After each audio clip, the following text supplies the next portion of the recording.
like me to do the thing that I'm already doing? Yeah. I'm sitting at the board, now you're talking about it. All set. Got it covered. But yeah, no, things are good. Turn the corner on the weather hopefully after today. Looking forward to next week. Sounds like rough. This is I'm pretty cool with this heavy weather. Like I don't mind extremes. I like to be out and about, but like the worst weather is like 40 degrees and rain. It just sucks. Yeah, it's no good. I mean, we've just had a series of just not fun days. Yeah. It's time to stop. Yeah. And move on. Yeah. Do something.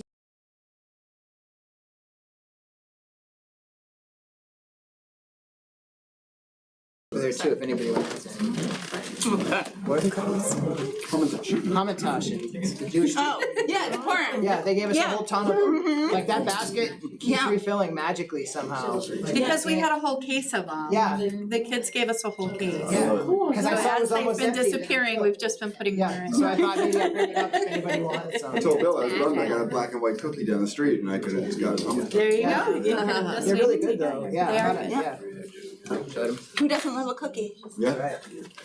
All right, let's get started. I know that Patrick's running a little late. I'm sure Mark is on his way, but it's a rainy evening, and we start at 7 o'clock. So let's we have a quorum, so we can start at 7 o'clock.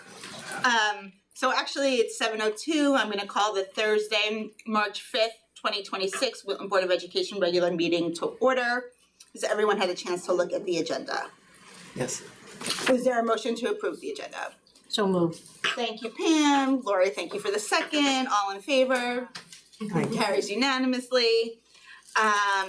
Comments from the public. The board has set aside time at the beginning and end of regular meetings for public comments. For members of the public to share their views on matters involving the Wilton Public Schools and to help inform the board's decisions on such matters. 2 minutes will be allotted to each speaker and a maximum of 15 minutes to any one subject. For the record, please also give your name and address. The board considers the views of citizens in its deliberations and welcomes and appreciates public comment. The board listens to public comment thoughtfully and with interest.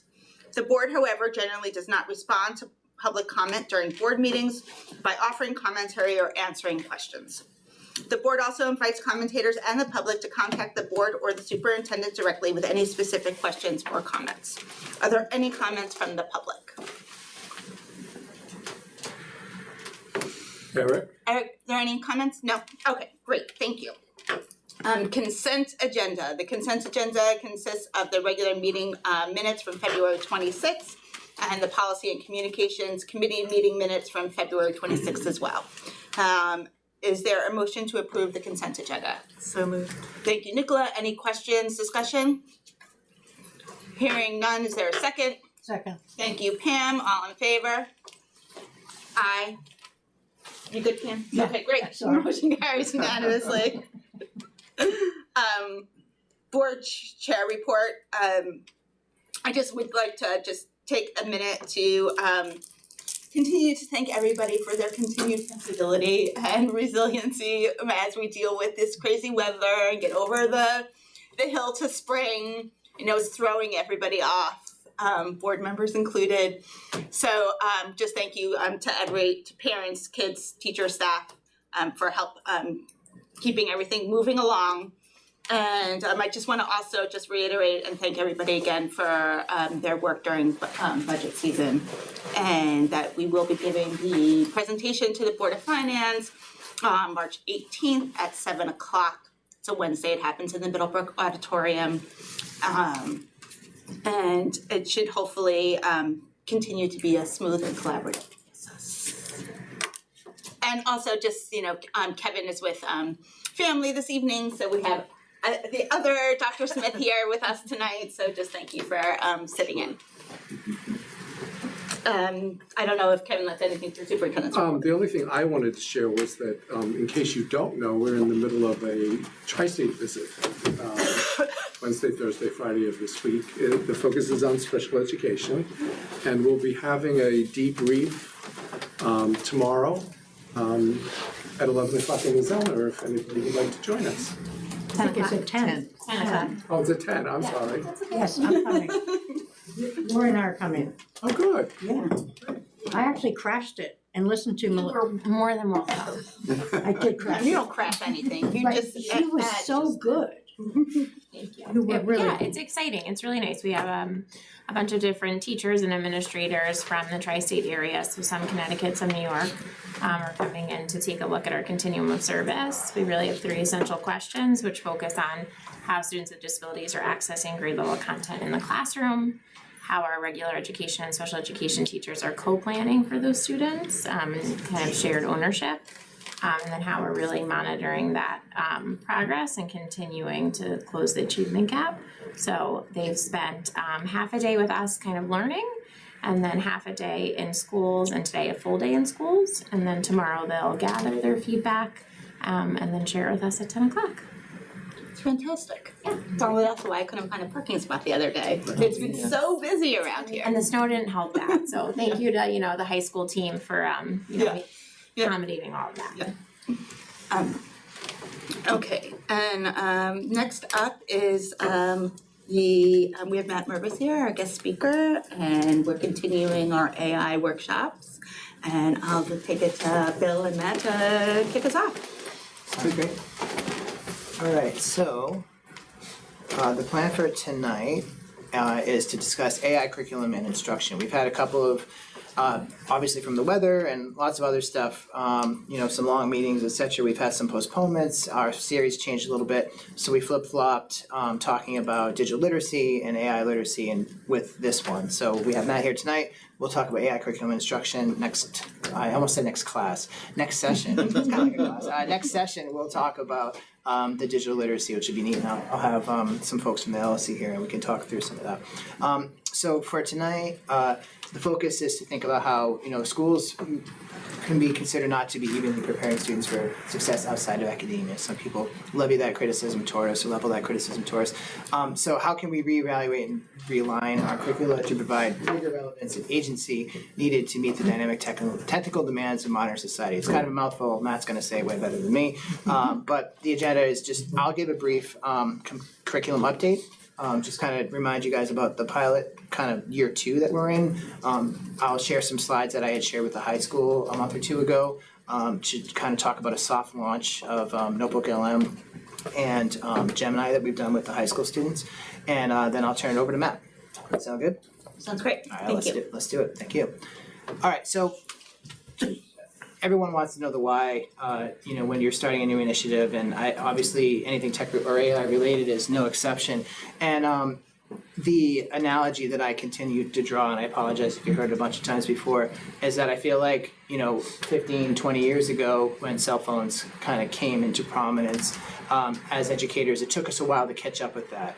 And you could argue that, we have books being written like The Anxious Generation, and we have, cell phone bans going on and people trying to de-screen. And I love telling this story, like it's not just kids. I remember when I first started kind of putting some of these slides together back in the fall, there was somebody riding a motorcycle and texting behind me at the same time. And all I thought was, this person has a death wish. And, so it's crazy. So like just that the amount of tethering that we all have, not just our students, to our phones and to social media, I think a lot of that is due in part to how they're designed and how they're engineered, which will be a conversation for next time. But it's also because I think as educators, we were a little bit behind the ball and we didn't talk about that stuff enough with kids. And now that generation has gotten older, and there's a lot of really positive things that are being done in that realm, but then, we have to admit that there's quite a bit of negative things too. So, with AI, we really can't afford to be the ostrich with the head in the sand, and I don't feel like anyone in this room is, and everybody's been really encouraging with what we've been doing,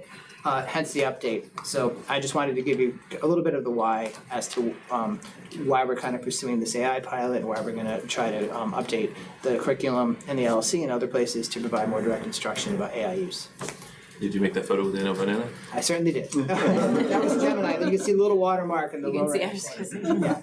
If I were to draw it, there would be a stick figure kid with a box on his hand and some kind of fluffy thing, and that would probably be about it. It would look like an explosion, basically. So I think I've shown this slide before. I'm pretty sure I stole it from Matt at one point. It's just about the World Economic Forum stating that you know, the literacies of the modern age aren't necessarily what we traditionally thought of. So, you know, there are certain things like, you know, leadership or resilience that we've always talked about, but stressing more critical thinking, technological literacy, AI literacy, et cetera, is more where we need to get students. And that's kind of our job definitely our job to try to get them there. So these are just some things to consider as we prepare students to participate in their college and future careers. So part of the what, and Matt's gonna actually update a little bit too about some of the things we're doing specifically. I'd shared a lot with him, and it folds in his presentation a little bit better.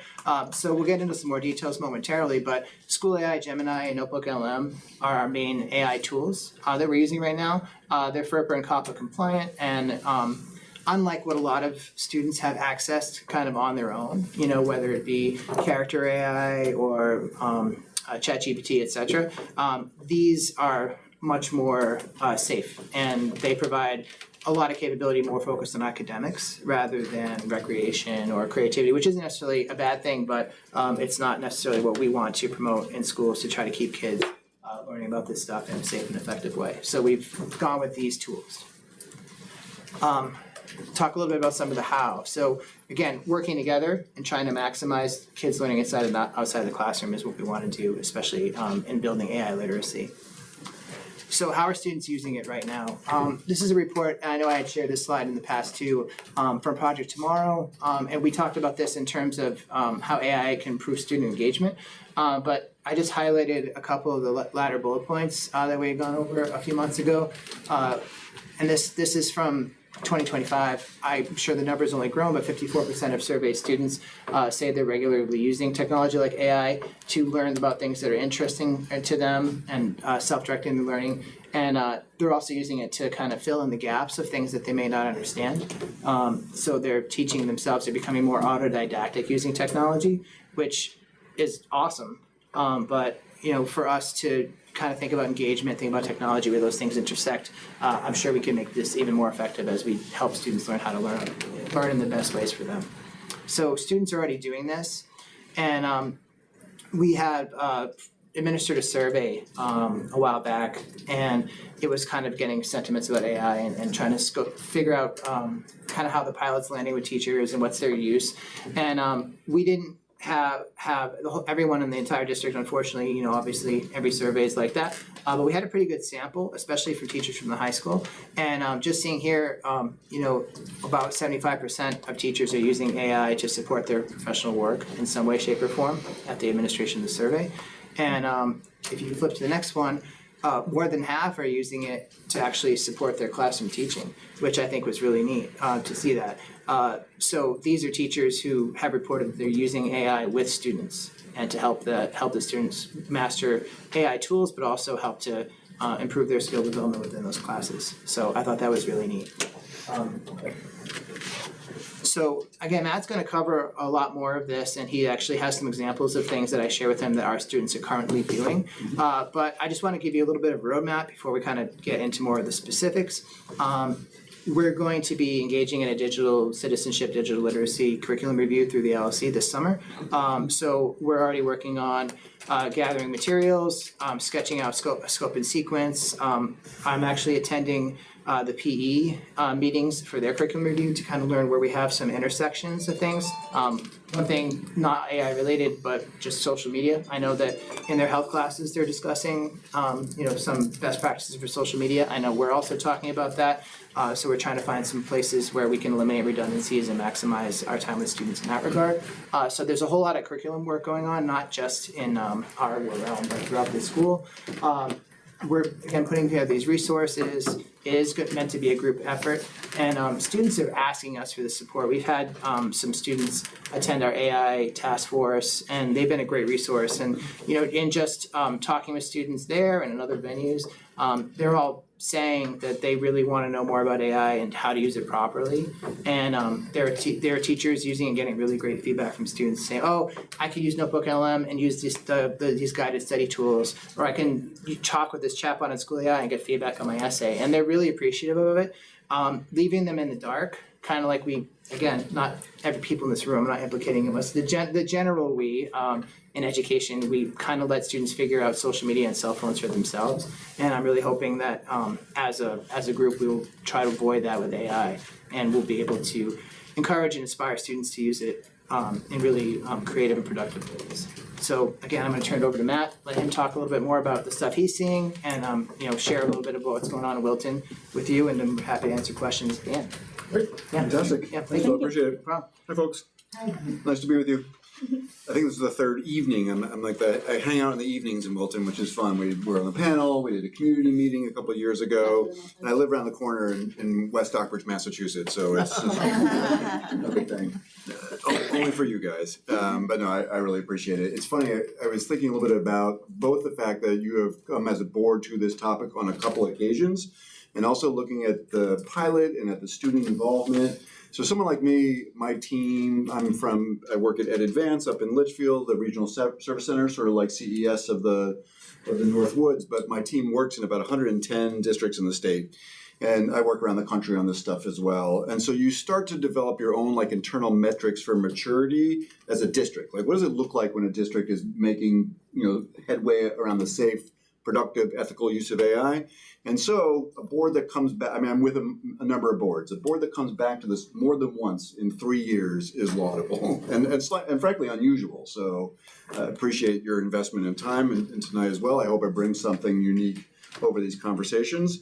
A team that brings students into the AI planning conversation, a team that is constantly kind of dipsticking their staff to see where they're at and training them and providing pilots.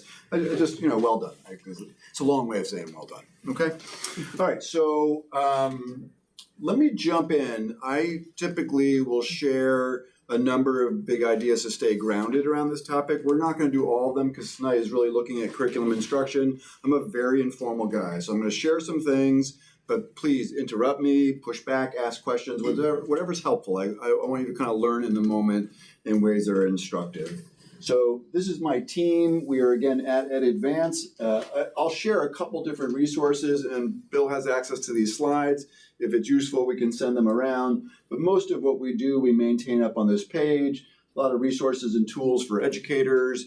And again, we just do a lot of work in Connecticut. And some level that's helpful because we're seeing things from neighboring towns, including a number of towns along this part of the county.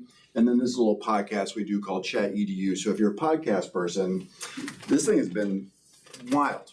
Absolutely wild. I mean, I feel like everybody I meet has a podcast, and so I'm just another one of them. But we do our 100th episode comes out tomorrow, and I have met people from all over the world. We, have wound up making friends and connections with people globally who are interested in this topic. So if you're interested, feel free to join along.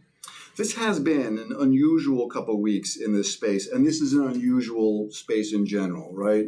Education, I think, was almost the tip of the spear. I talked to any humanities teacher going all the way back to November of 22, and this thing felt unusual because all of a sudden there was a tool that was in kids' hands that could do a lot of work for them, and that was upsetting.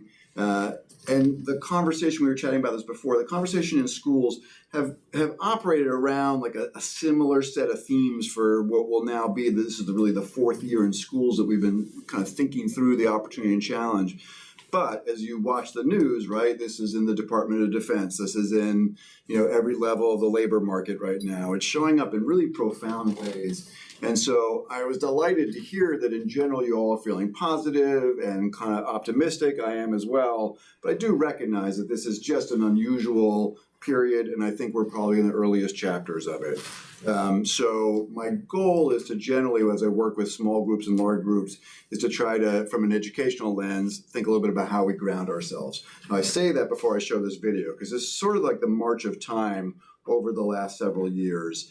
How many of you today, just out of curiosity, and if you haven't touched this thing in months, if not forever, you may be the wisest among us. But we were chatting about this just a second ago. How many of you today used some AI tool in some way? Isn't that interesting? Yeah. Let's do like a really quick random sample. Like Ruth, what was your use case? I use it to when I'm like putting my thoughts together and to say like, are my talking points matching the data in the most effective Love way? it. I'm gonna name these real quick. I'm gonna do 3 of them. Random sample. I'm gonna name that colleague. Okay, hang on a second. I don't know. I used it for a schedule. Okay, make a schedule. What kind of schedule? So we were looking to do like internal learning walks. So I put a bunch of information of different times in to try to figure out how we could rotate people through. Okay, so you had some data, then you needed to do a little troubleshooting for you. I'm gonna call that clerk and colleague together. All right, let's do one more. How about my writing, my pen pal? So I had to write an email to actually a church parish about an event, and I didn't have my brain on, and so I just got ChatGPT to kind of do it for me. Okay, perfect. I'm gonna call that clerk. Yes, We're gonna come back to very that much in just so. a little bit, right? And they're all good. They're all C's. I'm clerk, colleague, and coach, and they're all useful, but I just wanna kind of name it. So as we look at this for a second, because this is all familiar to you, right? This is ChatGPT. This is a kid. It's Ruth, right? Yes. You said your daughter is 11? I have an 11 and a 14-year-old, Oh, but my perfect. 11-year-old about the capitals and the Yeah, let's go with your 14-year-old, Okay. right? Mhm. So let's say your 14-year-old, kind of just turned to ChatGPT and said, hey, write me a 5-paragraph essay about cell mitosis. Mhm. And I know you can't see the words up there, but is he or she? She, What's her name? Libby. Libby. Is Libby like a Mensa level genius or? No, Okay, so if Libby, I just she want does to give well you, in science, I want but to give she you knows, now. she's She said that, Mom, this is my 5-paragraph essay. yeah. What would be your take? I'd be like, sure. Okay. Yeah. And what's And I'd say to her, now explain to me what's in it. right? Exactly. Yeah. Perfect. But Libby, right? I can't Yeah. remember. I'm gonna get in so much trouble. Portrait, vision. What do you get? Something. Like that. We're Vision. vision. Nice job, Dr. Smith. All right, so vision. So Libby is killing the vision, the graduate, though, right? Right. She's going to apply critical thinking, problem solving, close reading, and working with technology. She'll go back to ChatGPT and say, come on, my mom's never going to believe I wrote that, nor will my teacher. Make it shorter, misspell every 5th word, right? Make it sound like a 14-year-old. Right, which is a piece of cake. They now have a tool that does that for them called a humanizer, right? So I write it in ChatGPT, I drop it in a humanizer, I tell the humanizer, my grade level and my IEP, and it makes the modifications appropriately, and also makes it very hard for the AI, what are called content detectors, to pick it up. All right, so good job, Libby, on the portrait. She could have had it translated into Mandarin for some reason, unlikely, but an easy walk in the park for AI. Let's say there was a visual component to this assignment. She had to sort of show a cell. I was a history teacher, by the way. Everything's cell mitosis with me. I don't know why. She also would say, okay, no one's going to buy that, but I asked it to redo it kind of like in the finger painting style of a 1st grader. So we've got this remarkable ability. And this is like a 1.5 years in on this technology. Text, modification of text, translation of text, images, on and on it goes. Maybe in year 2, because now we're year 3 and change, we picked up the ability to do 3D models. So outside of 2 or 3 areas, domains, this is all the stuff that we make digitally as human beings. Text, images, 3D models, and the like, right? We're missing like music, video, software, VR. So let's keep going. We'll leave ChatGPT for a second. Now we're going to go to a thing called Suno. There's another one called Udio. Has anyone played with any things? I know you have. So these are like AI music makers. And if you're my age, the analog here, or the equivalent, would have been Napster, right? So is that a good OGs or a bad OGs? That's a long time ago. That's a long time ago. Yeah, so like these folks were like Napster, and interestingly, they've cut deals with the record label, so they will not be sued out of existence. But they took all the songs, literally, they really appropriated them, and then they trained on them. They built a big AI model around them so you could make stuff here. So the prompt up here is to make a song about cell mitosis in the musical and lyrical styling of the musical Wicked. So we'll see how my audio is here. Cells divide, it's quite a sight, my dear. The magic's in how they split just right. From one I love that song. All right, so that's music, right? Bill's got a double album of instrumental music. Yeah, that maybe 2 people listen to. Okay, but now is kind of experimenting with Suno how he can create audio tracks, vocal tracks to match those. So that's music. We also have podcasts, which is part of your pilot with Notebook LM. We'll take a look at that. Now we pick up video, right? This is relatively new. I think even 2 years ago when I did the community meeting, some of those tools were in place. Video is quite new. So this is a tool called VO3. This sits inside Google's Gemini model on the paid accounts. And the prompt up there says, show me a young Gen Alpha girl sitting next to her mom talking about school. That's a prompt, like I was prompting a memo to the church, but instead what I get out is a video. Bro, my teacher made an AI text to VR today, and I walked right through the nucleus of a cell. I love the mom. The mom's like, what? Yeah, she's like, and then she moves on. But those aren't real people, right? That is text to video. And so now we also have, we'll talk a little bit about at the end, text to VR, the ability for me to create, there must be a wilting green, right? Yeah. Okay, good. I can create as a teacher the wilting green or a VW bus brake system in VR, and a student could put on a VR headsets or glasses or a phone, and in real time I can see that environment. So it's moving quickly, right? We're really advancing at some level. Whether it's this or following the news, the challenge is that you can get slightly overwhelmed by the gee whiz nature of the technology.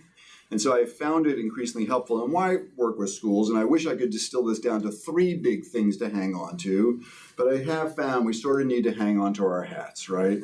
And so I want to mention them quickly, and again, we won't go into all of them, but I would argue that what you're doing in your pilot with School AI, with Notebook LM and Gemini are all examples, and I'll model them a little bit, of purposeful learning. Like, these things are absolute shortcuts. They are cognitive offloading tools. They are also pretty remarkable learning tools. The problem is the same technology can be both those things. It's about discernment and judgment in what you do. But I'll argue that's the case. We won't spend time on it tonight, but I mean, I can't tell you how many thousands of teachers and administrators I've worked with that have clear, discernible examples, room after room, where this thing is saving them time or helping them do things that have been hard to do. And that's just, you can't ignore that. I've worked on educational technology for my entire career. I'm 57. I've never worked on something where the returns for educators, and there are pitfalls in there, but generally it's a pretty positive piece of the story. There are real risks, and tonight isn't a risk night, though they're sometimes the most interesting. These things called hallucinations when AI makes stuff up, deep fakes, bias, AI companionship. There's just a horrific story in the Wall Street Journal today about a very unfortunate, tragic situation that happened with someone around a mental health breakdown and AI. This is a real problem and something that in schools we absolutely have to deal with.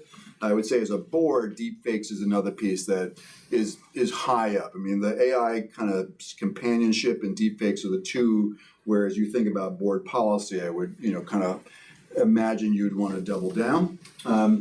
We'll touch on this a little bit, the idea that we think of this as these tools that are text-based, but in fact, there's a whole lot going on here that you can see, that you can hear, that you can interact with. And then certainly, I think the more we see digital stuff around us, and there's great evidence of it right now, Michaels cannot keep yarn in stock, like literally can't. And you know who's buying all the yarn at Michaels? My 11-year-old. Yes, it's wild, right? They're from 11 to 22, and they call it granny core, which is funny.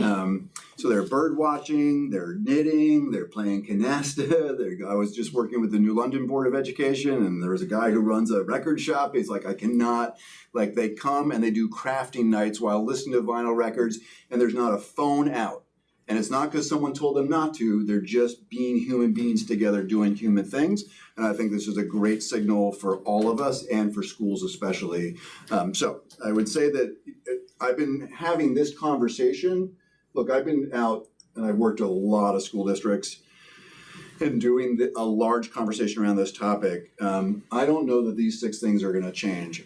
Whatever wild things happens with the technology in the next couple of years. And the one I skipped over here, by the way, real quickly, is the impacts on the labor markets and how AI is affecting the labor markets and what we need to do, both in terms of guidance to kids in post-secondary pathways, but also with the skills and the focus around curriculum. Okay? All right. Okay? I often feel like I'm doing a mental health check-in when I talk on this topic because there's a lot. There's a lot going on. All right, let's real quickly, I think you have spent some time on this, but it's hard because there's always someone in the room who's quite legitimately worried about, well, aren't the kids using AI to cheat?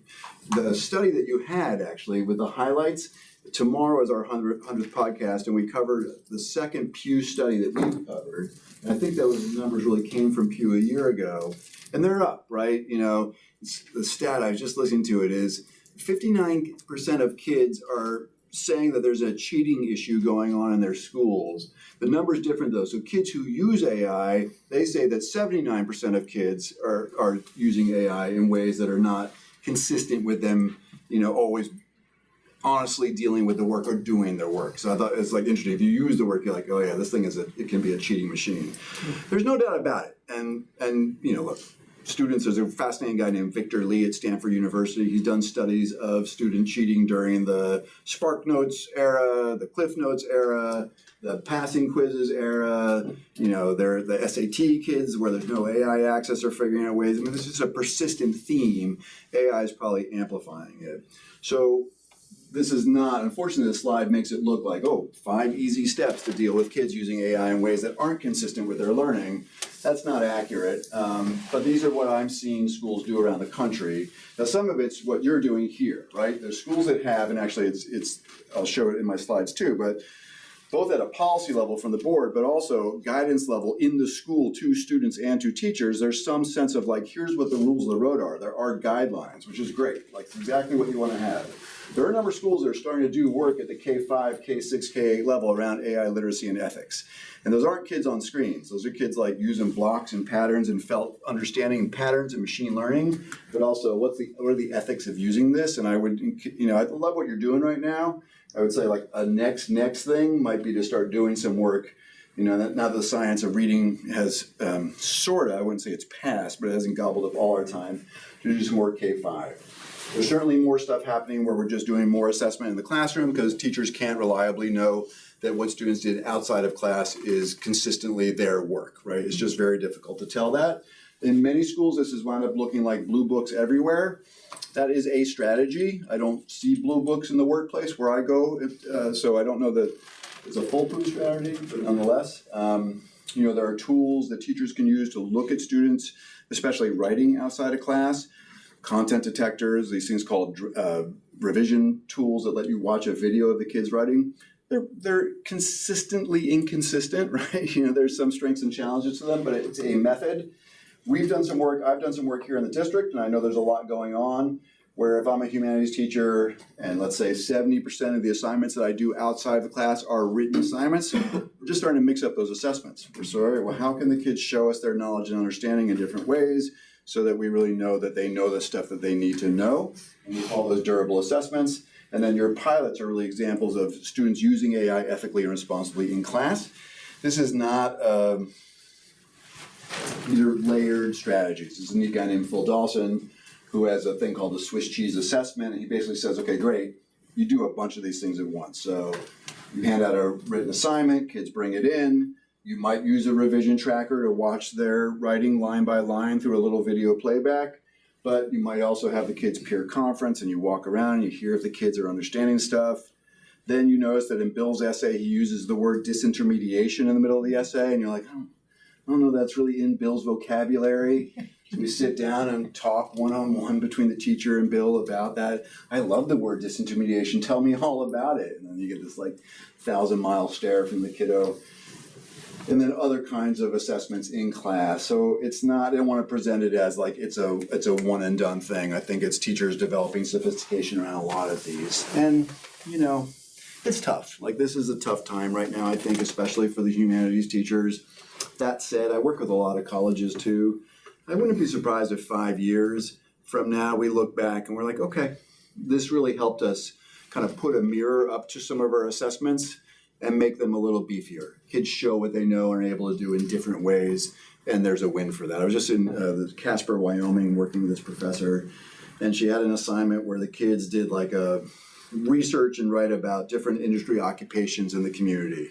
And she noticed over 2 years that every kid was using AI to research it and write it. So she switched it to go out and have an interview with someone in the field and then come back and do a presentation. And it turned out that like 70% of her kids in doing that process wound up getting internships with those businesses. And she's like, you know what? It was a pain and it's way better for everybody. So that's what we would call like a durable assessment. It just means changing what we do. All right. All right, so to the theme of the night though, which is curriculum, it's very interesting. It took the companies a little while, like it really did. It was fascinating. Sam Altman, the guy who basically started ChatGPT, would go around and go, are educators upset about ChatGPT? Is it causing some problem? And it was. And so what we're seeing from all of the, what we would call the labs or the model providers, are these tools that are embedded right inside the tools. And I might as well just show you because this is what you guys are using, right? So in Gemini, for instance, I could look at Gemini and say, hey, yeah, I need a 1,000-word essay on third-party political movements, make it sound like it was done by a 9th grader, but like use big words and make it sound good. I use a thing called Whisper Flow, which just lets me not have to type in front of you guys. And say, look, I can do that for you, here it is, blah, blah, blah, on and on it goes, right?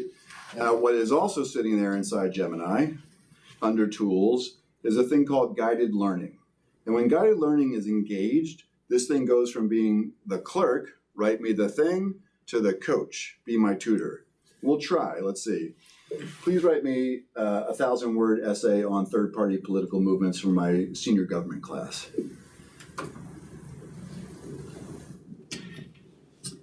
Okay. Writing an essay could bypass the learning process, but I can certainly help you research structure and draft a high-quality paper and go back and forth, right? To get us started, let's think about what they are. And now it says, which one of these sounds good to you? And I could go through this process, and it will now turn into my writing coach, not write it for me, and help me do it. The challenge is that it's really just the decision whether or not to select that thing on or off. But I was just doing a parent meeting. You know, at some level, when we think about these tools as parents, this really comes down to developing an ethical compass for when do I want this thing to be my coach and my tutor, and when do I want it to offload, they don't call it offload cognition for me. Although students do have a surprisingly keen awareness of the ability of these tools to be a shortcut for them and what that is taking away from them. Can I ask you a question? Yeah, of course. So when you have it like in coach tutor mode, Yeah. and it asks you a prompt, can it tell if you like cut and paste your answer in from someplace else? Yeah, it's interesting. So School AI, which is the tool that you guys use where this is like guided learning, but it's always locked in, does have a little bit of content moderation going in on the back end. I don't know that Gemini does. Yeah. I'm just you know, because Sure. I mean, I some of this I think about like, you know, we have clever kids and that's great. And I also think about like, what do we really mean by cheating? Yeah. You know, is that something, you know, that needs to be kind of like reassessed to like, what's the purpose of the learning? And then so from there, then we look at how we define how we're expressing that and what's cheating. For sure, right? Yeah. And I'm going to show you another example where, again, like if a student was being very clever, they could hack the shift of the assessment. This is basically shifting the responsibility for learning, and we can look at that in different ways.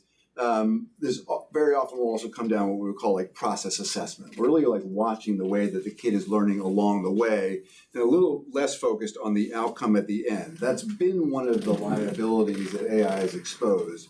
A lot of learning, especially in higher education, has become very transactional. Watch the video, do the discussion board, write the paper, hand it in. We're at the point where there are what are called agentic browsers. These are browsers that will just like see, it will log into my course, watch the video, do the discussion board, hand in the paper without the kid touching the keyboard, without saying, log on to my class and go. And you just watch the thing automatically on its own, use what's called AI vision. So one lens of that is, oh my God, this is horrific. Which it is. Another lens of that is that if the learning has become so transactional that it's that easy for a computer to just manipulate it, then we probably need to go back and look at the learning. Easy for me to say, I don't have 500 kids in a, entry-level English class. Yeah. So to School AI, which is really interesting, which is the tool that you guys are using, which is, again, the theme here is that from a curriculum instruction lens, these can be purposeful tools for learning. What happens inside School AI is a little bit more of a walled garden. You can't deselect the button. You're kind of in that environment. The teacher can see what you're doing. This is from around the corner from you guys in Westport. These guys, Westport had a grant from the state last year. They were one of 6 districts, and it wasn't a big deal. You were doing great work just side by side.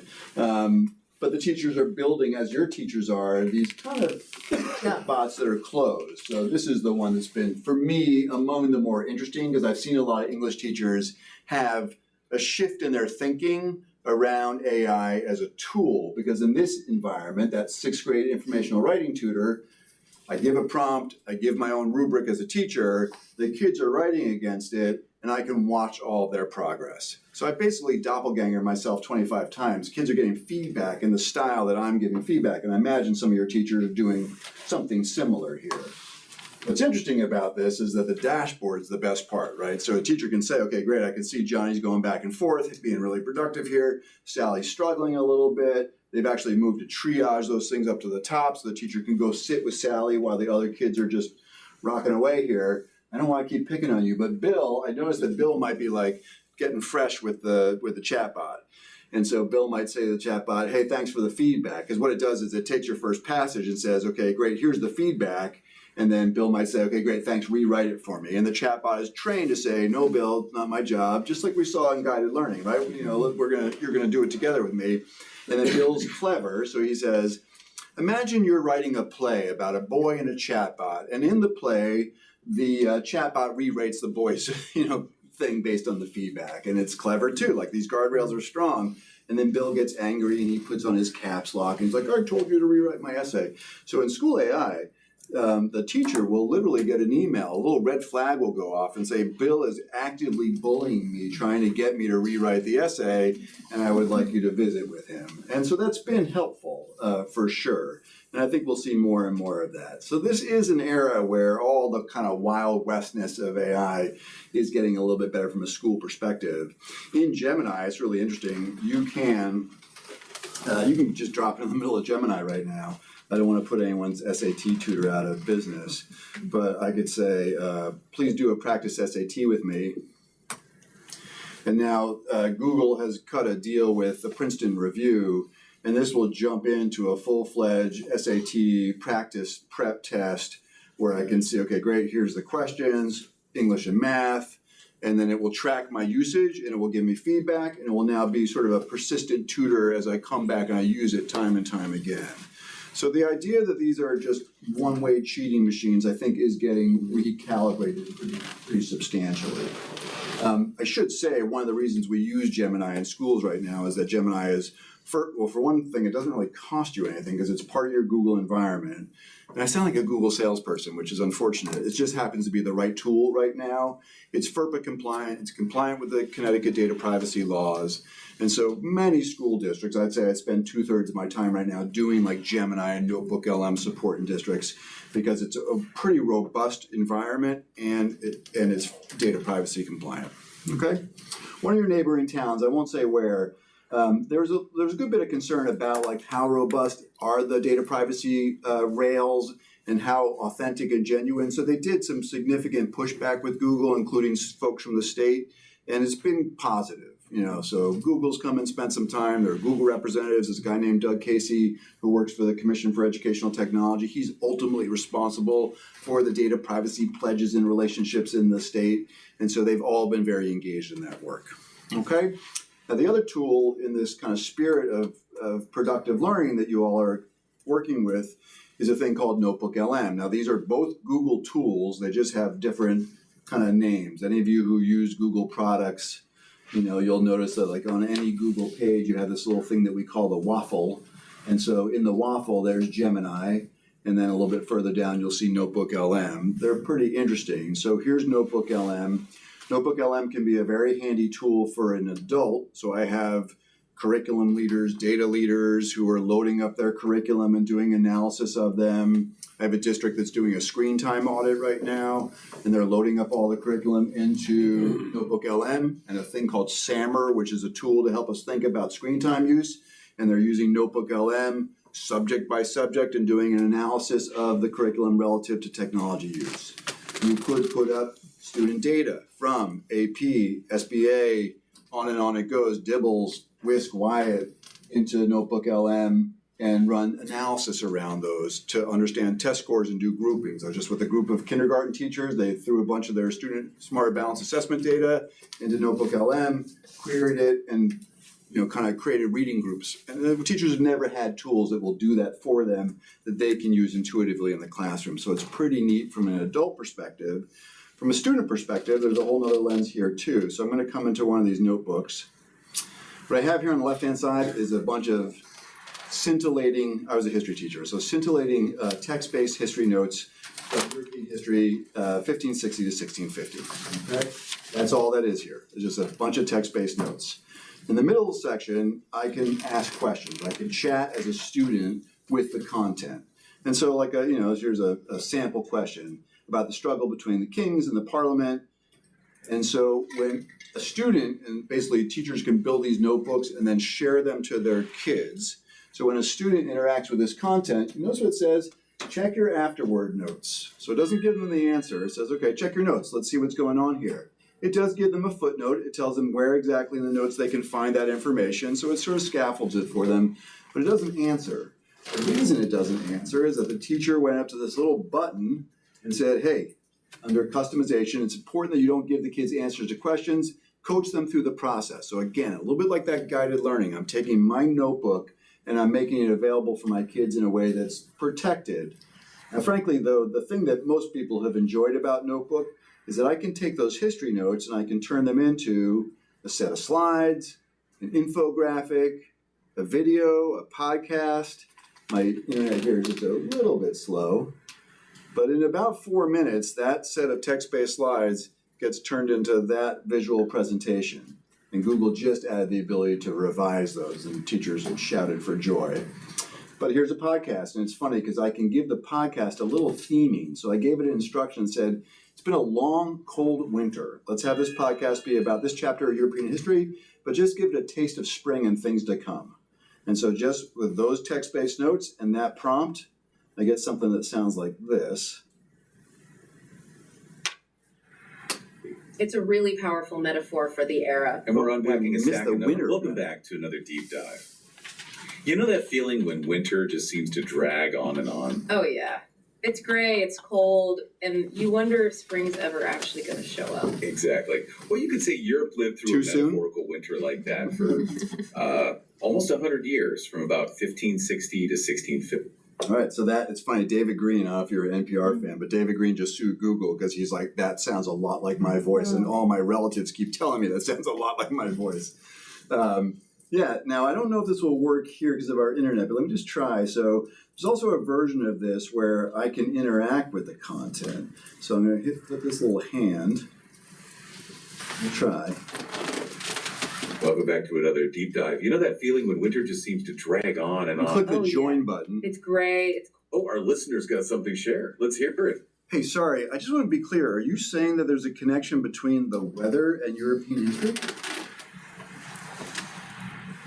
That is a brilliant question. It's a connection we love to explore. We're using the winter as a metaphor here. But history actually suggests there was a period of colder, wetter climate. It definitely amplified the social pressures of the time. If the weather...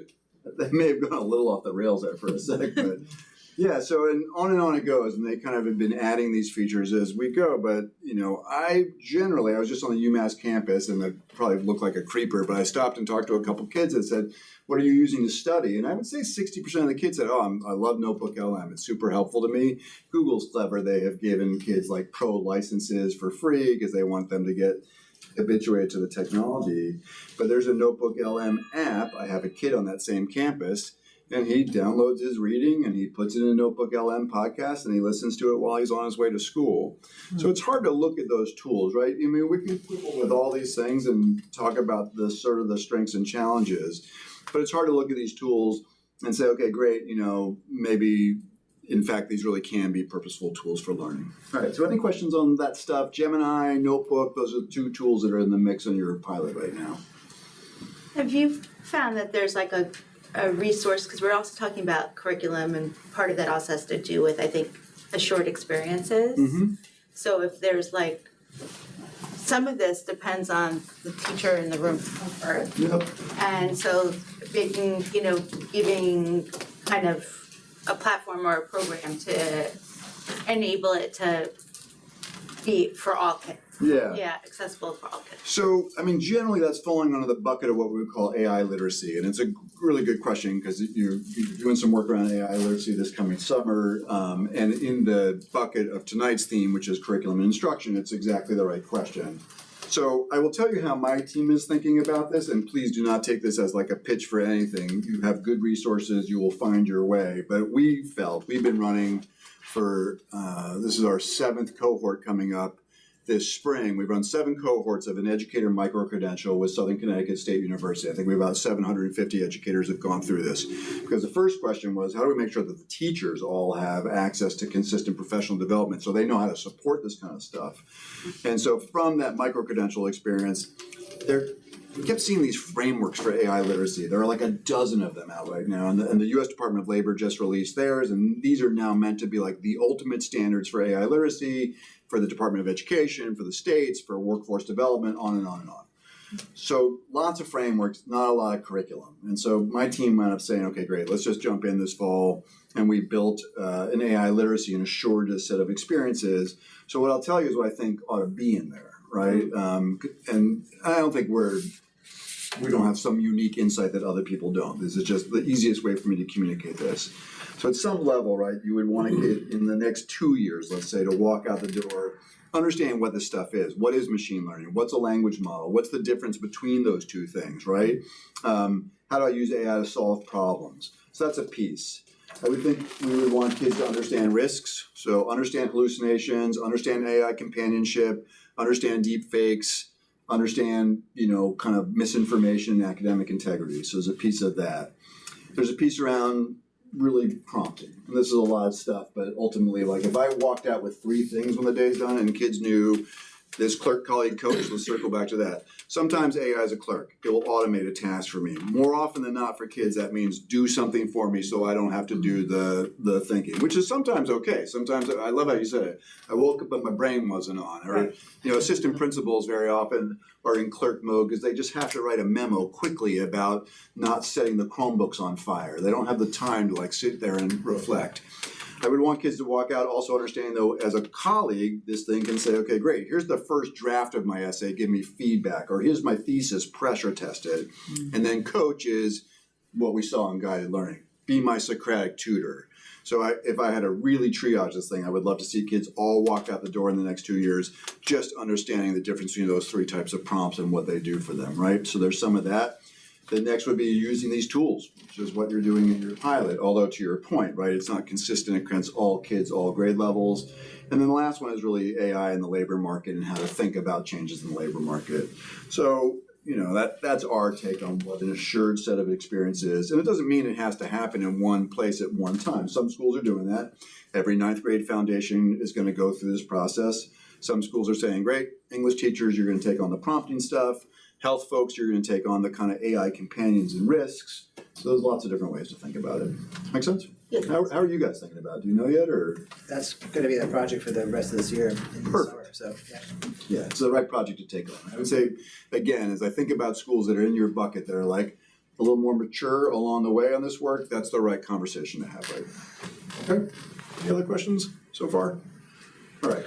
I'll be mindful about time. Let me say just a couple of quick things about what you're doing. So it's good to have these tools. As I said before, it's quite helpful to have some rules of the road. So every teacher can say, okay, great, we're going to use this, traffic light scenario. There's basically 2 models out there when we say, okay, we have guidelines. Now, what does it really mean to say the students can use AI? And so they'll either see this kind of traffic light scheme, or some people use a thing called the AI assessment scale, which just adds 2 more layers on here. It's a 5-layer thing, very popular. So for this assignment, no AI. I want you to sit there and productively struggle. Even if you didn't have your brain on, I want you to just struggle. I mean, luckily we make the kids do that. We already have the useful cognitive skills.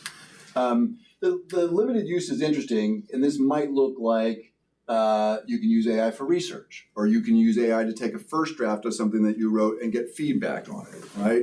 And then the third level of AI is, it says AI will be used extensively or intentionally. So these are your guys' framing for what the traffic light is inside a classroom. And it's very interesting because now we get into the weeds of what does this really mean? Like if you're in this bucket, extensive and intentional use, what does it mean? What are the kids doing? How are they tracking what they're doing? How are they documenting the process along the way? I would say that also in here would be like kids doing things like capstone projects where they're solving novel problems and using AI. That is, Ruth, think about your two kids, like this is where you want kids to be at some level, because the kids who can use AI to solve novel problems in their community are the kids who are not going to have a problem navigating this labor market. If you look at really what most companies are doing right now, they're challenging employees to use AI in ways that help them punch above their weight class. And so students that use AI, there's a great project called Solve for Tomorrow that Samsung does. We have an article coming out in April in Ed Leadership about profiles of kids all over the world that are solving community problems using AI. And I would lean into that. Is there anyone looking at like foundational skills that underline that? The underlying. That underline that. Yeah, for sure. I mean, and we always have at some level, right? Because we think about a capstone project, right? There is communication skills, research skills, interpersonal communication skills. Can I research the local scientist? Can I reach out to the congressperson? So yeah, I think, but AI winds up being kind of a force multiplier for those kids. Does that make sense? No, it does. I just, wonder. To me, we want kids to know the process. Mm-hmm. So like how you develop that, how you get there, and AI gets them along.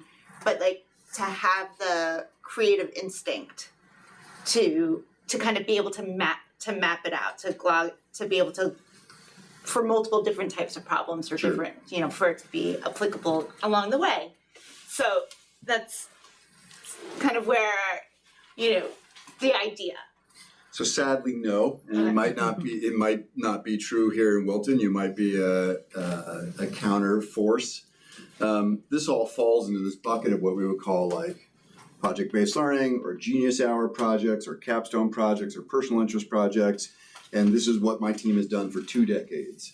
And I would say somewhere between 2 and 5 and 7%. Because this all winds up, no pressure, gentlemen, and ladies, this all winds up being the pressure on principals and superintendents and systems who want to lead on this stuff, right? So if I think about it, I've got a school, Portland, Connecticut. For the last 4 years, every 8th grade kid does a middle school 8th grade exit project. And that's where they develop some of those skills. And in 5th grade, they do a lighter version of that. And in 12th grade, they do a senior capstone project. You have to find time in the curriculum and find intentionality to do that, to build those sets of skills. But that very often winds up being sort of, in my experience, because we've worked on it for decades, it very often comes down to be just an instructional leadership piece. But I'm sorry, I'm monopolizing, but now I'm saying, do you see a switch because of AI, a switch into that type of instructional model?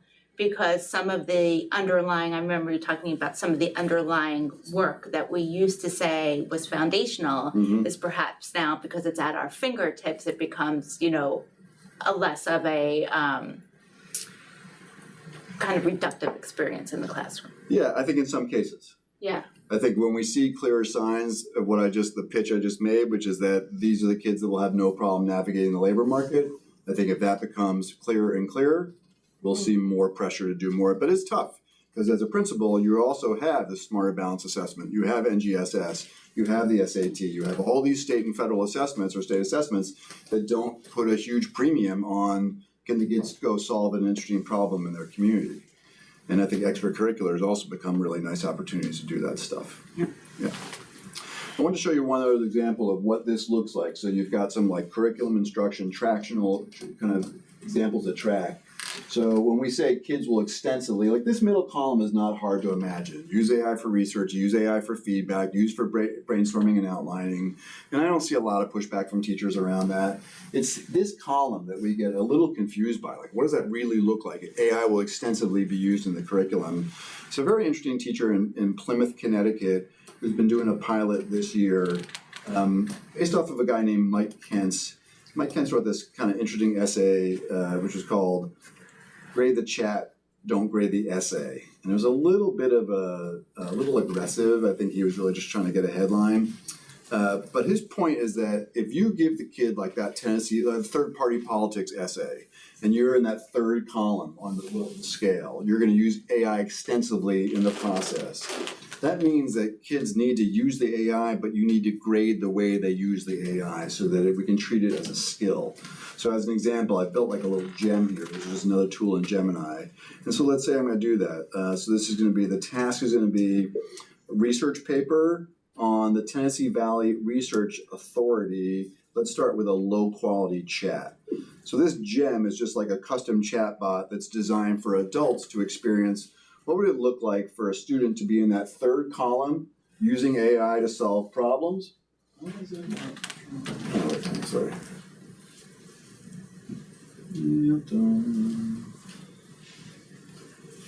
Come on.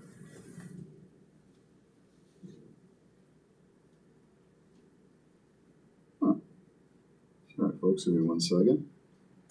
There we go. Get rid of that. Perfect. Let me get there a different way. Actually, if this is interesting to you, you're welcome to. We have a bunch of these gems up on our website. So just go to there. Okay, that's perfect.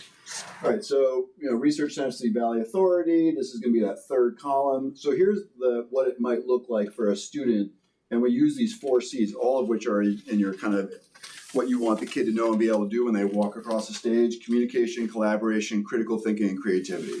So look at the kid. The kid just says, where's the prompt in the very beginning? The student says, write a 5-page research paper on the Tennessee Valley Authority. No caps, by the way, you notice that. Make it as it has facts and stuff and sounds smart. All right, this is what we call a clerk prompt, right? Make me a thing. And the AI says, always very agreeable. I could certainly help you do that. We're not in guided learning mode. We're just regular old chatbot. And so it goes on to write it, and the kid says, yeah, just keep going, do the whole thing. Also add a bibliography with like 5 sources, right? And the AI says, great, blah, blah, blah. And the student says, the kids are always very polite in this like little simulator I built, which is nice. Kid says, cool, thanks. Can you make the conclusion longer so it hits the page limit, all right? And so now this chatbot shows us like a score. Says, all right, great. The communication is low, right? The critical thinking is low, 0. The kid doesn't really, outside of saying I need it to be longer, he's not really reflecting on what the thing has written. 0 creativity in the way he prompts. And it says, I love this. This is the dictator-servant dynamic. So there's a one-way transaction. The student views the AI as a ghostwriter rather than a research assistant. So if I was grading this kid's chat transcript when they hand in both the Tennessee Valley research paper and their chat transcript, it wouldn't score particularly well, right? Now we could look at a high quality, and this is what Kate and other folks have been doing in their classes. The kids have a rubric of what a good chat transcript looks like. They have exemplars of what a good chat transcript looks like. And that's what they do now. So now here the kids say, hey, I'm writing an essay on the TVA. My working thesis is around this and that. Can you give me the strongest counter arguments against the internal colonialism critique? Well, this is not a clerk prompt anymore. This is a colleague prompt, right? The kid is saying, here's my thinking, pressure test it. AI's, always sycophantic. That's a sophisticated angle, which was nicer than its response to the first kid. To play devil's advocate, here's what I do. Great. The kid then reflects on what the AI wrote, thinks about it critically, and comes back with a kind of creative, collaborative back and forth. And then on they go. And here now, the assessment is significantly different. And so this has made many an English teacher go, huh? Because you're basically saying, okay, here's this thing that has caused so much consternation in your life. You're now going to have the kids use it, but you're going to actually critique and grade them on their use of it. So when we think about, coming back to the Wilton framing, right, when we think about this, it gives us a little bit of a sense of what that might look like, okay? And this is early days. I'd say there is like 1% of every English teacher in the state and around the country right now that's starting to explore this, but I think this will emerge as common practice over time. I do think, when we think about some of these tools are capable of, and you get into like deep research mode. Yep. And then we have to deal with an issue, Bill, where we sometimes, like I've seen certainly in the middle school, assignments given with constrained resources. And so you're only allowed to reference things that are in this set of resources, and so the idea of like a more general approach, like where you're actually engaging with the tool to actually do that research assistant type of thing, and then critical think and apply the thing is somewhat constrained. You have to support the educators through rethinking how they create these assignments. I think that is the hook, right? Yeah. It is a real rethink, especially because the tool has been sort of a challenge. Yeah. And that's where you could make a gem or a space in School AI and put those resources in there and then give the bot the ability to interact more with them and with the student, depending on how you want to do the assignment. So there's options that way too. But what I found, just that scorecard kind of gets to my idea a little bit about how do you reinforce the foundational I was skills thinking that. behind it. Yeah. That, because now they're just using those skills, but in a different way. Yep. And learning it through a different way. Yep. And that's really what I think, when they know how to do that approach, then that can be applied across the board in different different disciplines. Yeah, when you said it, I was thinking a little bit about that. Right. I mean, a kid who knows how to essentially be that, treat as a colleague, treat as a coach, treat as an amplifier, whether they are writing a research paper or solving a real world community problem. It's going to be the transfer of those same skills. Or even to know that what they're that the AI is giving them back what they're looking for. Right. Because. And to think critically about it. Yeah, to think critically about it. Like, is the AI really asking the question, or is that the question they wanted to ask? Those types of things. So this piece, real quickly, we discussed, right? But it is interesting that as we think about AI, almost all this conversation is about generative AI, AI that writes, AI that makes images and videos and all that good stuff. There are large swaths of AI that we've been working on for decades, machine learning, kind of analytical AI, predictive AI, that is doing really remarkable stuff in science, in medicine, in natural disaster discovery. On the podcast that we do every week, at the end of the podcast, we do a thing called a Bright Bite. And it's fascinating. They never get press. There's really very interesting things that are going on. And the kids, I don't know if you all have seen this yet in the buildings, but some of the high school kids, and there are communities here in Connecticut where the high school kids are probably the most opposed to AI of all the stakeholders across the school, right? I mean, I think you mentioned this with your son. I've seen this with my younger kid. And there's work to do there, right? Because this is an interesting piece as I don't want to call it a barrier, because I'm glad that the kids are invested in their authentic voice and they're concerned about the environment, and they have a number of different kind of concerns. There have been student groups that have spun up in some communities.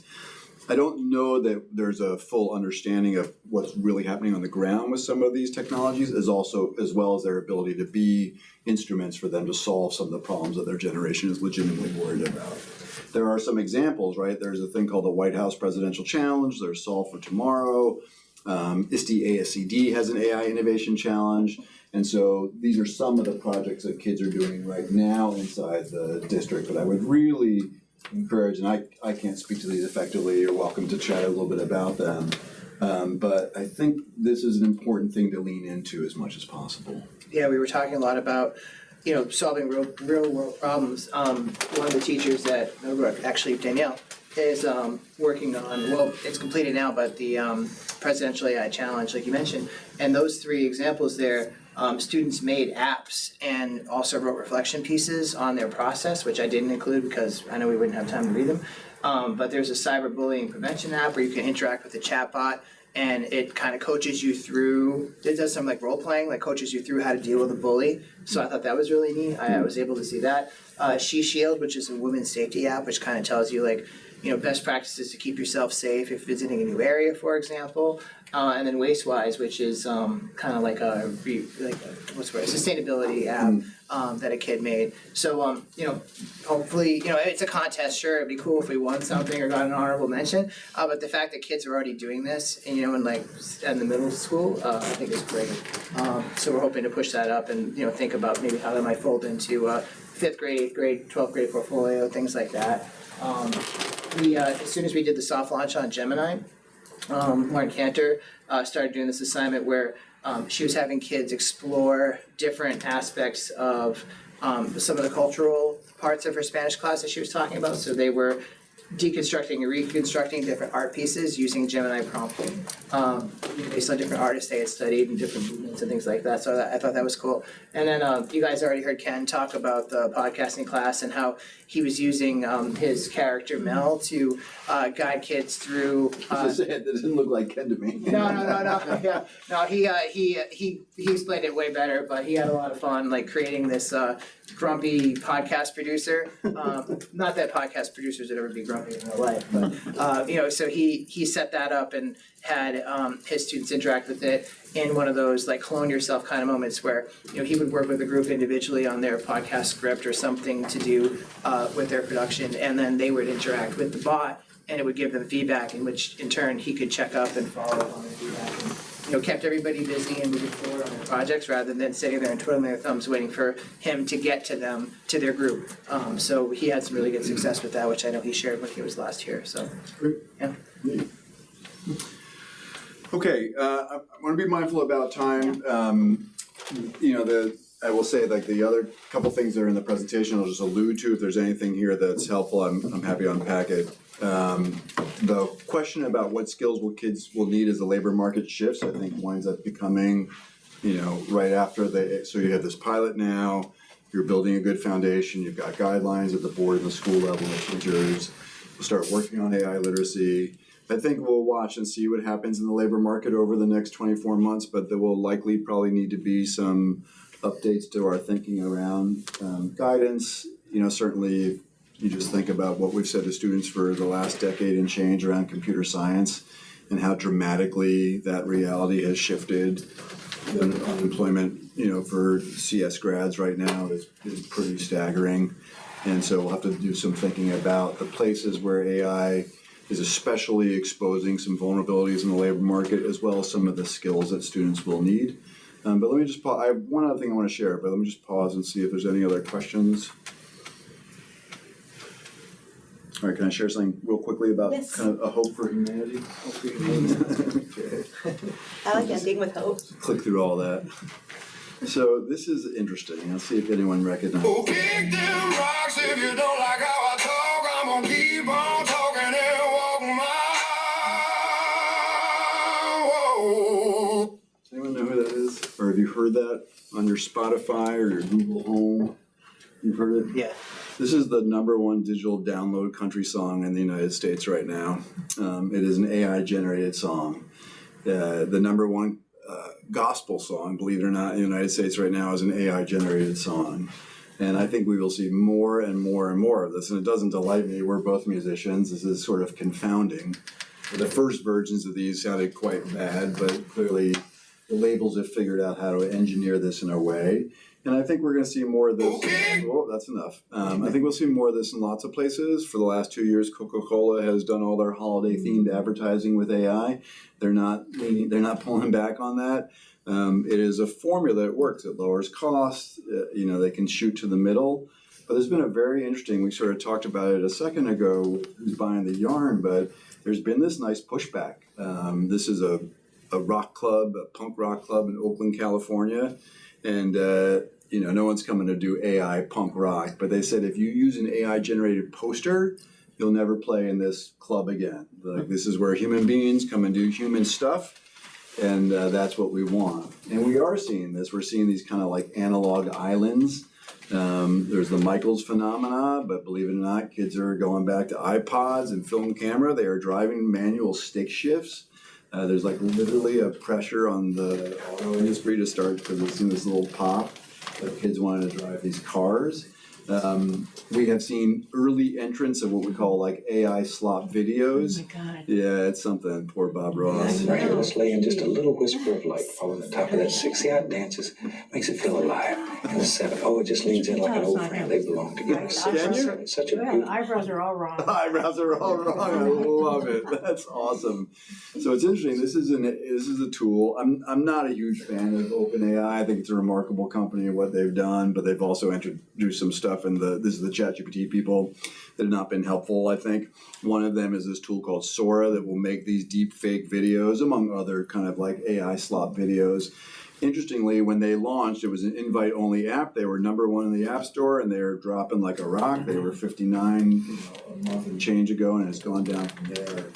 So I think, this is not a great time to be a visual artist at some level, to make digital ads. I have an ad in here that I sometimes use for a product called Puppermin, which you just can't tell that it's done by AI. It's the same tool that showed the mom and the daughter sitting next to each other. So there are parts of our creative lives that it's tough, but if you play music live and sing for people, if you do high school debate or drama or poetry or athletics, I think there's going to be a remarkable premium on these human experiences. We certainly need kids to develop AI and technical fluency and AI literacy, but at the same time, it's interesting, I won't say who, but a neighboring district of yours has a new 5-year strategic plan. It's not their AI plan, it's their strategic plan. And part of that plan, much of the plan is in response to AI, and part of it calls for a reinvestment in the humanities and the liberal arts. It calls for the expansion of the K-5 drama program, right? They have a very nascent small drama investment, and they're trying to significantly expand that because they believe that the skills that kids build in drama, empathy, understanding, the ability to pivot on the moment, like whose line is it anyway, are these uniquely human skills that we'll need to navigate this kind of era that is emerging with technology. So I think it's good news in the world of people who bring people together to learn, to explore, to do, to make. So I'm pretty optimistic about that. So as we think about some of these big ideas, we didn't do all of them for sure, but I think that's one that, maybe I'm just drinking my own Kool-Aid, but I think it's probably one that's worth hanging on to for sure. Okay, so that's my optimistic pitch. So I'll put the contact back up just in case anybody wants to follow up. My email's there. I'm always happy to chat. And if there are any other questions, let's see, we're 8:16. If there are any other questions, we're happy to flag anything. You feel okay? Okay, again, just nice work. I think as a district, you're really making all the right moves, so keep it up. Making all the pieces, fit together, I think is also, and then 5 years from now, we're gonna be talking about beyond LLMs, Yes. what's, we think about in terms of math and science and actually doing kind of that work behind it, that's not just kind of a conglomeration of what's already available. And so, preparing kids for that world too. The thing is, it keeps evolving so that the ground is shifting all the time, which makes uncertainty. Yeah. I'm hopeful that some of those big ideas though will stay solid. Even the upper level math. So some districts are starting to. This again would be like a mature indicator. Upper level chem, bio, physics are starting to weave in machine learning, AI vision, some of these intersections because it's exactly where these kind of places come together. Yeah. Exactly. Yeah, and I think also, to my mind, how you thread, a shared factual understanding. Yeah. And I think that's when you start reinvesting into the humanities, I think that's, I think when you start losing that common thread, that baseline, that I think at least when I was growing up, there was more of a foundation or an assurance of that we were all kind of starting from the same place. Yeah. That's tricky. Yeah. So on that, One of the responses I've seen to this is the flipped classroom model. And I'm just curious, it feels like there's a limit to that because if you just tell the kids they've got to do all their learning out of, and then I'm going to do all my assessment, then basically you just end up with 16-hour days. And I don't know if you're seeing how districts are dealing with that, or is this a model that works or not works? It's not particularly equitable, right? So historically the flipped classroom has been you watch the YouTube video, which would have been the lecture in class, outside of class, which is probably not as exciting or as unexciting as the lecture was. And so a kid who has got constraints in terms of they got to work or they got to take care of a sibling or whatever the case may be. So I think there's an equity issue. There is, so Ethan Mollick is a really interesting guy to follow. He's a professor at Wharton. He's been kind of arguing that the flipped classroom piece is going to get closer. You could imagine if the thing wasn't watching a YouTube video, let's just say there's this thing called Genie 3 from Google, which is again an immersive, I put on a set of glasses and now I'm interacting with a piece of history. I mean, if the flipped classroom was as interesting as the holodeck, maybe, right? If my phone popped off some immersive thing that I could interact from, I could learn from, it was engaging, it was more than just statically watching a video. And AI does seem like it's, even when you play with these gems, which are text-based, they're kind of interesting. So if a teacher was to give a gem is just like a customized chat bot, the one that was running the little chat autopsy as an example, but my gem might be to interact with and I've lost the guy's name. I just had a teacher build one of these things with me for a biology experience. So maybe if the AI can make the thing outside of class a lot more engaging, I don't know, what do you think? I don't know, I guess, again, I'm just curious if people have tried it and what the success rate has been. Yeah, no, not at scale, not at scale.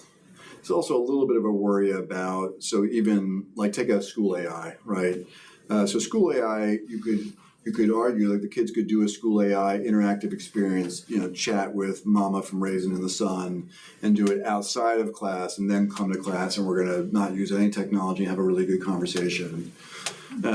There's been some anxiety about that because these chatbots are still a little bit unpredictable. So Magic School and School AI have basically said, okay, let's be a little bit careful about the outside of classroom use of the technology because it still has a little wiggle in it. So I don't think people have kind of tried it at scale, but you could see in a year and a half as the technology evolves and the experiences become more interesting than just watching a video, that it could be more effective.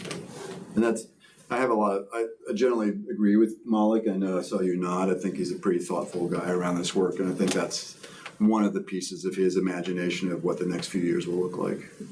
But I can't think of anybody that's tried it at scale yet. The other thing I guess I've seen a little bit is our approach to math in the district seems, especially at the high school level, seems to be more about we don't give you answers, we don't in some sense walk you through the problem, we just let you struggle. And productively struggle. Fair. But the reality is with the tools available, it's quite easy now to just photograph even a geometry and have the answer provided. And, yeah, but we don't have cell phones. Outside of school. Yes. Outside of school, yes. And so I think we have to potentially think about how we coach our teachers so that students start to see them as an equivalent resource instead of my teacher is actually more of a pain in the ass to get this answer from than this tool and I'll just wait and do it later. So that's part of what's known as building thinking classrooms. And I think, Lil Yadol would say we probably shouldn't be assigning homework. We should be taking some class time to do some check your understanding questions. So, right guys? That's kind of the way we're moving. Are you familiar with building thinking classrooms? Yeah. And the funny thing about AI and mathematics is that the photo math will work well because it'll work, whether it's a good idea or not, right? You could either take a picture and it could help coach you through the problem, or it could help you fill in the answer. It comes down to whether I have guided learning turned on or turned off. This is like an internal clock, right? The language models are and photomath is trained on a bunch of math stuff. It's like a small model. The language models writ large are a mess when it comes to mathematics. They are at the same time solving the world's most complex mathematical problems and then can't do basic computation. It is, and you watch the lab leaders talk about this and they go, we're not really sure what's going on here. It's a little scary, but. So not so useful for math quite yet. Well, I would be careful with that. And again, it depends on what it is, but Magic School or School AI for math, but then you start seeing these trained models. A very interesting tool called, I think it's Co-Teach AI. You guys use illustrative mathematics? Yeah, so it's a model that's kind of built around illustrative mathematics. It's got some training. It could serve very well in that colleague and coach mode. Yes. But I think, again, so much of this comes down to students understanding the difference between and us too, and teachers. Look, we didn't talk about this tonight, but there's parts of teachers' use of AI which is productive and effective. There's some places where some teachers are offloading some of their tasks to AI, including grading, that gets really complicated and problematic. So it's not as if it's just the kids that are needing to think through when is it a clerk and when is it a colleague and what's the appropriate mode to be in. It's a wild, wild west. It is a wild, wild west. But that church parish got a really good email. Boy, did they ever. At 7 a.m. There you go. Thank you so much. Thank you, keep up the good work. Thank you. Absolutely, And my I'm pleasure. sure, we'll probably have you back again a year from now when everything gets upended again and I remember we the have to first think time about I things came in a different and way. you were talking to whoever I it didn't was. talk to my phone tonight, yeah. But you were talking to an AI something. It was the Yes. first time I'd ever seen that, and she was telling you how to get home. Yes. She was giving you directions on how to. I was like, what is that? Are any of you super fluent in a foreign language? No. Maria is. Who is? Maria? Have you all done any of the kind of language translation stuff? No. Can we do 2 seconds? I believe our data person is doing it for some of the required translations for school communication. Let's see, just because you want to talk to the phone. Hey, how are you? All right. I'm doing fine, and I'm ready when you are. What's on your mind today? I'm with my friend Maria. Maria, where, like, from Europe, from Latin America, from Europe. Mexico, Europe. Spain? Nice. Italy. Ah, so you're from Spain. But you want to speak Spanish? Or you want to speak Italian? Italian. Okay, good. I got confused. Okay, I'm with my friend Maria. She speaks Italian, and I do not. Could you do a quick translation for us? So I'll speak in English. You translate to Italian. Maria's going to respond in Italian, and like that. Capisci? Capito. Vai pure con la Okay, tua okay. Hey. I was just joking. All right. Hi. It's very nice to be with you. This is a nice way to end the conversation because it's always fun to talk to the phone, and you and your colleagues on the board are doing some really remarkable work. Ciao, è molto bello essere con te.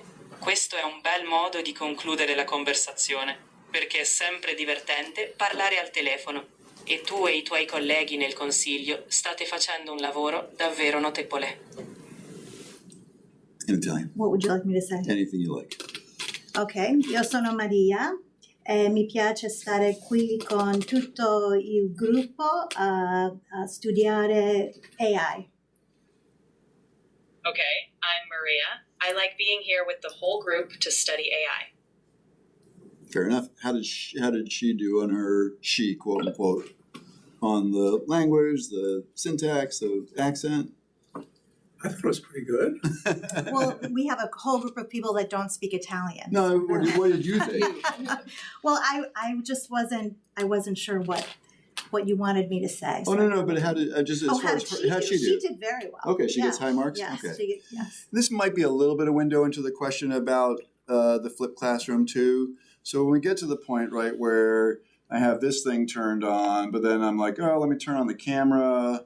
I'm going to flip it around and say, hey, I've got to practice for my speech on the War of 1812. Can you give me feedback on the content, my body language, my eye content, and all that kind of stuff? Sure, I can give you feedback. I can see you're in front of a group. Just go ahead and start, and I'll pay attention to how you're presenting. Right, so we're not holodeck yet, but like voice, vision, video, training, the ability to make these learning experiences feel like a little bit more immersive, maybe. It's ironic that like all that stuff, by the way, happens on the phone.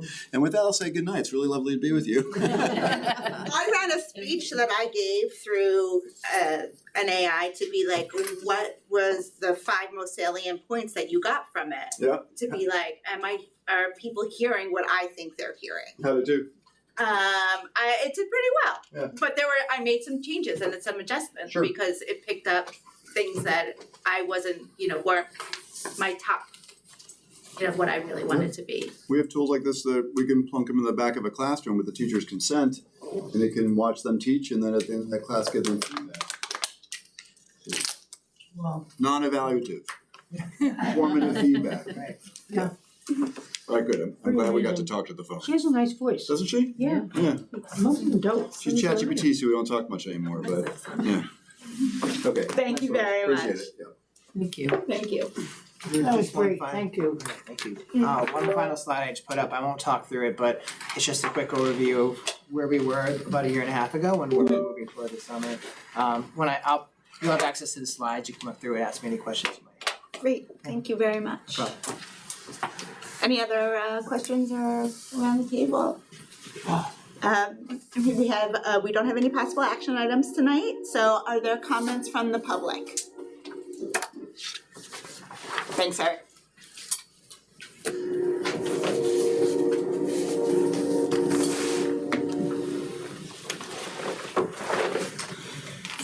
No, thank you. Okay, just for future business and information items, again, the Board of Finance public hearing on our budget will be on Wednesday, March 18th at 7 o'clock at the Middlebrook Auditorium.